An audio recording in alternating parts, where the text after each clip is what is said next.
استغفار کی برکات کیسے حاصل ہوتی ہے؟ استغفار کی برکات اگر زندگی میں حاصل ہو جائے، آپ لوگ یقین کیجئے کہ آپ کی زندگی کی جتنی بھی پریشانیاں ہیں، مشکلات ہیں، جو بھی کسی بھی قسم کی آپ کے اوپر مصیبتیں آئی ہوئی ہیں، کسی بھی قسم کی آفتیں آ رہی ہیں آپ کے اوپر، کسی بھی قسم کی پریشانیاں آ رہی ہیں، کسی بھی قسم کی بیماریاں آ رہی ہیں، کوئی بھی آپ فائنینشلی کرائسس میں آ چکے ہیں، کسی بھی طرح کے آپ ڈسٹرب ہو چکے ہیں، آپ ڈپریشن میں آ چکے ہیں، یقین مانیے اس کی برکات جو ہے نا بڑی بہترین، اس کی برکات سے بڑے بہترین فائدے ہوتے ہیں۔ استغفار کی برکات سے آپ کی زندگی کے معاملات جو ہے وہ بہت تیزی سے حل ہونا شروع ہو جاتے ہیں، رزق میں برکت آنا شروع ہو جاتی ہے، آپ کے گھر میں سکون، یہ سکون و چین آنے لگ جاتا ہے، آپ کے گھر سے لڑائی جھگڑے اور جو ٹینشنز ہیں، ڈپریشن والا ماحول ہے، ہر وقت یعنی کہ ایک دوسرے سے لڑنا بلا وجہ، کوئی وجہ نہیں ہوتی، کوئی ریزن نہیں ہوتا، چھوٹی چھوٹی باتوں پر گھر کے ممبرز جو ہے، گھر کے افراد جو ہے وہ آپس میں لڑ رہے ہیں۔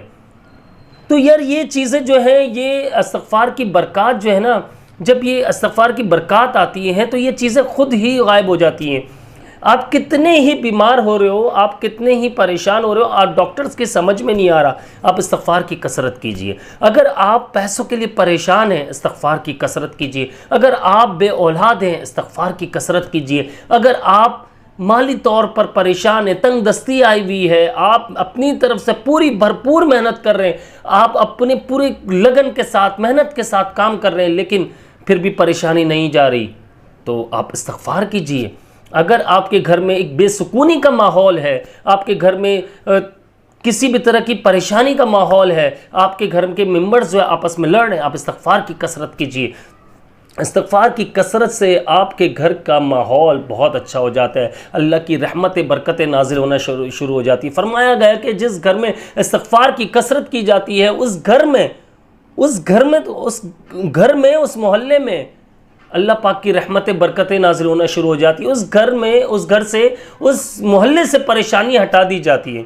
استغفار کرنے والے کی جب استغفار وہ کرتا ہے تو اللہ تعالیٰ کو بہت لاڈ آتا ہے اس پر، اللہ تعالیٰ بہت راضی ہو جاتا ہے اس سے، یعنی کہ کہیں گے یہ کہ اللہ تعالیٰ بہت خوش ہوتا ہے اس سے، اس کی بات، اس کی دعا فوراً قبول ہونے لگ جاتی ہے۔ اب کچھ لوگ جو کہتے ہیں کہ یار اب میں بات یہ کرتا ہوں کہ استغفار کی برکات کیسے حاصل ہو سکتی ہے ہمیں، کچھ لوگ یہ کہتے ہیں عبداللہ بھائی ہم استغفار تو کثرت سے کر رہے ہیں، استغفار کر رہے ہیں، دعا بھی مانگ رہے ہیں، لیکن استغفار کی برکات حاصل نہیں ہو رہی۔ تو بھائی سب سے پہلے آپ کوشش یہ کریں کہ استغفار جب آپ کر رہے ہیں تو اپنے اندر ایک بات لے کر آنی ہے، اپنے اس بات کو اچھے سے سمجھ لینا ہے، ذہن نشین کر لینا ہے کہ استغفار اگر آپ کر رہے ہیں تو آپ نے یہ ذہن نشین کرنا ہے کہ آپ کے جو گناہ ہیں، آپ جو گناہ کر رہے ہیں، ان گناہوں سے بچنا ہے، ان گناہوں پہ شرمندہ ہونا ہے، یعنی کہ گناہ ہو چکے ہیں آپ کے، اس سے توبہ کرنی ہے آپ کو کہ یار مجھ سے یہ گناہ ہو چکے ہیں، اللہ میں اس پر معافی مانگتا ہوں، اور دل سے میں معافی مانگتا ہوں، اور میں شرمندہ ہوں، خطا کار ہوں، مجھ سے غلطی ہوئی ہے۔ ربنا ظلمنا انفسنا وَإِن لَّمْ تَغْفِرْ لَنَا وَتَرْحَمْنَا لَنَكُونَنَّ مِنَ الْخَاسِرِينَ۔ حضرت آدم علیہ السلام کی دعا آپ یہ دیکھیں، اگر آپ اللہ سے جب یہ دعا مانگتے ہیں تو میں اس کا مفہوم سمجھا دوں آپ لوگوں کو کہ اللہ تعالیٰ سے دعا کر رہے ہیں کہ اللہ اگر تو نے ہمیں معاف نہیں فرمایا، تو نے رحم نہیں فرمایا، تو نے کرم نہیں فرمایا، تو بے شک ہم خسارے میں آ جائیں گے، یعنی کہ ہم نے اپنی جانوں پر ظلم کیا، ہم خساروں میں آ جائیں گے، ہم نقصان میں آ جائیں گے، ہم تباہ و برباد ہو جائیں گے۔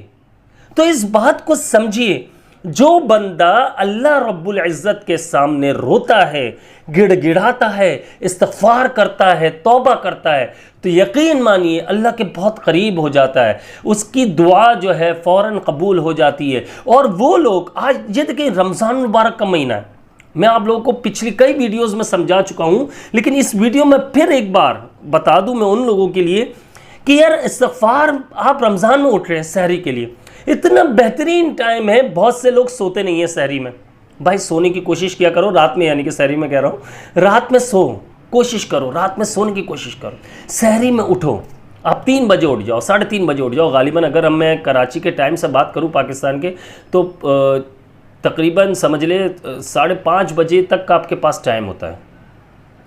آپ چاہیں تو بہت لمبا اگر 3 بجے اٹھ کر آپ تہجد پڑھتے ہیں، اس کے بعد استغفار کرتے ہیں، آپ یہ دیکھیں کتنا بہترین ٹائم مل رہا ہے آپ کو. آپ استغفار کریں 1200 مرتبہ، کم سے کم 100 مرتبہ تو کر لیں. اس کے بعد روئیں، گڑ گڑائیں اللہ کے سامنے، اپنی جائز خواہشات اللہ کے سامنے رکھ دیں. آپ اپنے گناہوں پر جب ہم شرمندہ ہونا شروع ہو جائیں گے، نادم ہوں گے، سر جھکائیں گے، تو پھر آپ دیکھیں کیسے زندگی بدلتی ہے. ہم روزہ رکھ رہے ہیں، لیکن یقین مانیے اپنے دل سے پوچھیں کتنے لوگ نماز نہیں پڑھ رہے، کتنے لوگ قرآن پاک نہیں پڑھ رہے. نماز کی اگر بات کی جائے وہ فرض ہے یار، لیکن نماز نہیں پڑھ رہے ہم چھوڑ دیتے نماز. ہمیں لگ رہا ہے ہمارا روزہ ہو جائے. کیسے ہو جائے گا یار؟ کوئی فاقہ تو نہیں کرنا ہم نے. اب بھوکا رہنا ہے، اچھا پانی پی لو بھائی، پھر کوئی نماز نہیں پڑھ رہے تو پھر روزہ کیسے ہوگا؟ روزہ ایک عبادت ہے، یہ یاد رکھیے گا. آپ اگر عبادت کریں، آپ نماز فرض ہے، نماز چھوڑو گے، روزہ کیسے قبول ہوگا؟ یہ بتائیے مجھے. خالی پیٹ رہ رہے ہو آپ، کس کے لیے رہ رہے ہو؟ اللہ رب العزت کے لیے. تو بھائی جب اللہ رب العزت کے لیے آپ بھوکے رہ رہے ہو، آپ نماز پڑھ رہے ہو، پھر آپ دیکھو کیسے آپ کے معاملات حل ہوتے ہیں. یہ 30 دن ہیں، یقین مانیے اب تو میرے خیال میں 27 دن رہ گئے، 26 سے 27 دن. یار یہ ایک ایک لمحہ رمضان مبارک کا اتنا قیمتی ہے، آپ سوچ بھی نہیں سکتے، تصور بھی نہیں کر سکتے. میں نے خود 2-3 دن ویڈیو نہیں بنائی ہے. کیوں؟ افطاری کے بعد بندہ بہت تھک جاتا ہے، یعنی کہ ایک نیند غنودگی آنے لگتی ہے اسے، تو میں ویڈیو نہیں بنا پایا. جمعے کی نماز کا ٹائم ہوتا ہے، کاٹن کا سوٹ پہننا ہے، اچھے کپڑے پہننے. بہت اچھی بات ہے، آپ تیار ہو کر نہا دھو کر جائیں، مسجد میں ناخن کٹے ہوئے آپ کے سب کچھ ہے، آپ جائیں جمعے کی لیکن نماز پڑھو سکون اور اطمینان کے ساتھ. باقی نمازیں آپ کی غائب ہے، لیکن آپ نماز پڑھ رہو، جمعے کی پڑھ رہو، لیکن آپ کی باقی نمازیں غائب ہیں. آپ روزہ رکھ رہے ہو، رمضان میں نئے سے نیا کپڑا پہن رہے ہو، بہت اچھی بات ہے یار، میں کہہ رہا ہوں بہت اچھی بات ہے، لیکن آپ سر نہیں جھکا رہے اپنے رب کے سامنے، اپنے اللہ کے آگے سر نہیں جھکا رہے. تو مجھے بتاؤ معاملات کیسے حل ہوں گے؟ آپ دنیا کو دکھانے کے لیے، ہم لوگ جو ہے، میں اپنی اگر بات کروں، میں دنیا کو دکھانے کے لیے کام کر رہا ہوں، اللہ معاف فرمائے. اتنے برے ہو چکے ہیں ہم کہ ہم دنیا کو دکھانے کے لیے روزہ نہیں روزہ ہے بھائی، روزہ ہے، لیکن نماز کا ٹائم جب ہمیں پکارا جا رہا ہے، ہم نماز پڑھنے نہیں جا رہے. روزہ ہے، ہم نماز نہیں پڑھنے جا رہے. کیا فائدہ ایسے روزے کا؟ کیا فائدہ خالی اپنے بھوکا رہنے کا؟ مجھے یہ بتائیے کیسے فائدہ حاصل ہوگا؟ کیسے استغفار آپ کر رہے ہیں، لیکن استغفار کی برکات کیسے حاصل ہوگی؟ بھائی اپنی اکڑ کو ختم کر دو، اپنے غرور کو ختم کر دو. غرور اللہ تعالیٰ کو پسند نہیں ہے. آپ یہ سوچ رہے ہو میں اچھا ڈریس پہن رہا ہوں، اچھا سب کچھ کر رہا ہوں، روزے رکھ رہا ہوں، لیکن نماز جو ہے آپ پڑھنے نہیں جا رہے ہو. آپ یہ دیکھیے، ان چیزوں کو سمجھیے. عشاء کی اذان کا ٹائم ہو چکا ہے، یہیں پر ہی ہم اپنی ویڈیو کو ختم کرتے ہیں، اور امید ہے آپ لوگ سمجھ چکے ہوں گے. مجھے اپنی خاص دعا میں یاد رکھیے گا، استغفار کی دعا اور برکات جو ہے نا، اسے حاصل کرنے کی کوشش کیجئے کہ برکات کیسے حاصل ہوتی ہے. مجھے اپنی خاص دعا میں یاد رکھیے گا. میں ہوں آپ سب کا بھائی عبداللہ بن حمید. السلام علیکم ورحمۃ اللہ.